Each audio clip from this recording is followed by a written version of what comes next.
Assalamu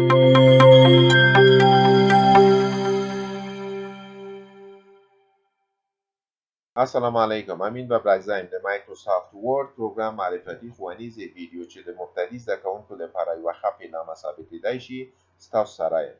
نو ویډیو تر پایه وګورئ. که خوښه مو شوه نو ضرور یې لایک او شیر کړئ او چینل سبسکرایبول هم مه هیروئ. د مایکروسافت ورد کوم ورژن چې په دغه ښوونیزه ویډیو کې زه تاسو ته ښایم 2019 ورژن دی. که ستاسو په سیستم کې له دې نه پورته یا ښکته ورژن نصب وي نو ډېر توپیر نه لري. په اصولو کې ټول یو ډول کارول کیږي او اپلیکیبل دي. مایکروسافت ورد د مایکروسافت سویټ یو اپلیکیشن ده چې د مجلو، کتابونو، ورځپاڼو، مکتوبونو او راپورونو، هاند اوټ، ایسې، فلایر، ویزیټینګ کارت او دې ته ورته نورو څیزونو لیکلو او ډیزاینولو لپاره کارول کیږي. د مایکروسافت ورد اپ د پرانیستلو لپاره سټارټ منیو یا د وینډو په آیکن باندې کلیک کړئ. د پروګرامونو او فولډرو لیست څخه د مایکروسافت فولډر په نښه کړئ یا هم په یو له دغو تورو باندې چې پر اساس یې ټول فایلونه او فولډر الفابیټیکلي تنظیم شوي کلیک کړئ. لیست د ټولو تورو راځي او بیا د ام په توري باندې کلیک کړئ څو ټول پروګرام فایلونه او فولډر چې په ام شروع کیږي په سکرین څرګند شي. په دې سره کولی شئ د خپل خوښې پروګرام یا فولډر په نښه کړئ. اوس د مایکروسافت فولډر باندې کلیک کړئ او له لیست څخه ورد پروګرام ته ټک ورکړئ څو د ورد اپلیکیشن پرانیستل شي. یا هم که چیرې په ډیسکټاپ باندې مو د ورد آیکن وي نو په دوه ځلې کلیک کولو سره ورد پروګرام خلاصولی شئ او که داسې کوم څه مو نه تر سترګو کیږي نو کیدای شي ورد یا مایکروسافت افیس مو په کمپیوټر کې د سره انسټال نه وي.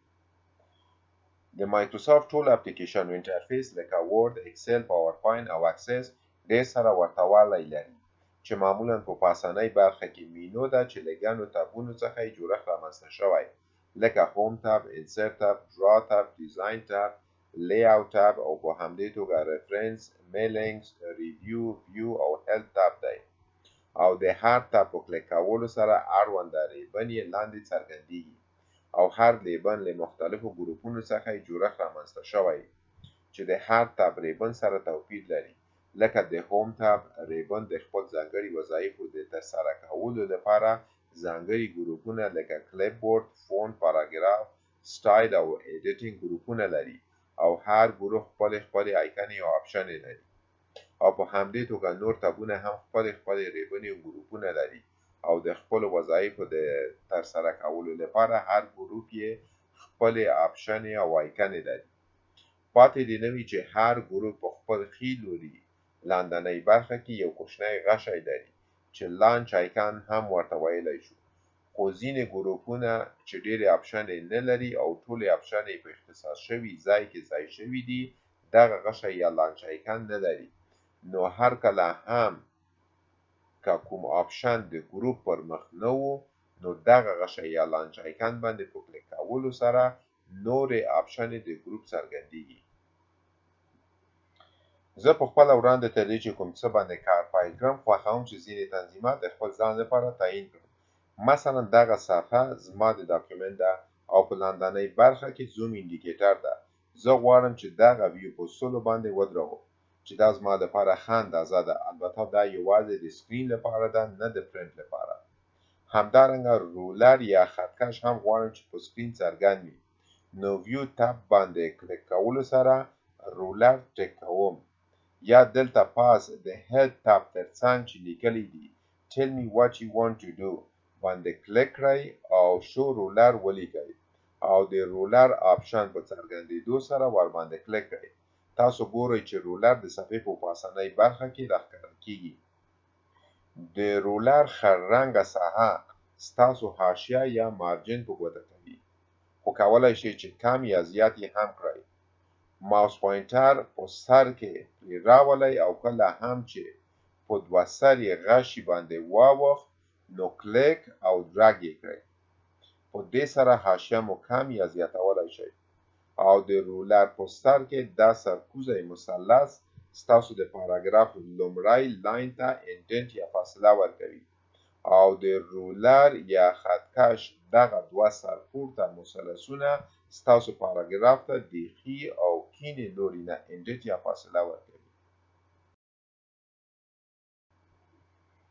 د دغو تنظیماتو په تعینولو سره ستاسو صفحه د کار لپاره چمتو وي. نو کولی شئ چې یو څه پرې ولیکئ.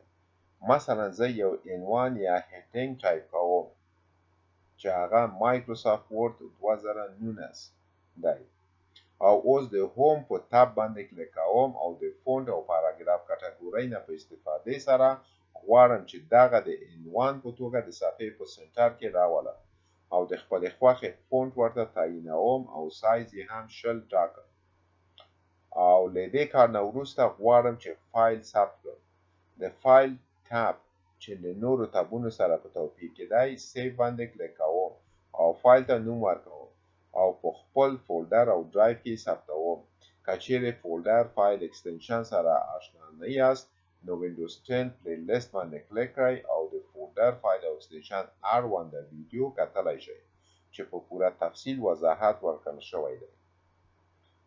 دا و د مایکروسافت ورډ معرفتي لومړی ویډیو محتویات چې د مبتدي زده کوونکو لپاره چمتو شوې ده. که چیرې ویډیو مو خوښه شوې وي، ضرور یې لایک او شیر کړئ، او که چینل ته نوي یاست نو سبسکرایبول مه هیروئ. ګنګي یا زنګولې ته هم ټاک ورکړئ ترڅو د ټولو نویو ویډیوګانو څخه پر وخت خبر شئ. تر بلې ښوونیزې ویډیو ښه وخت.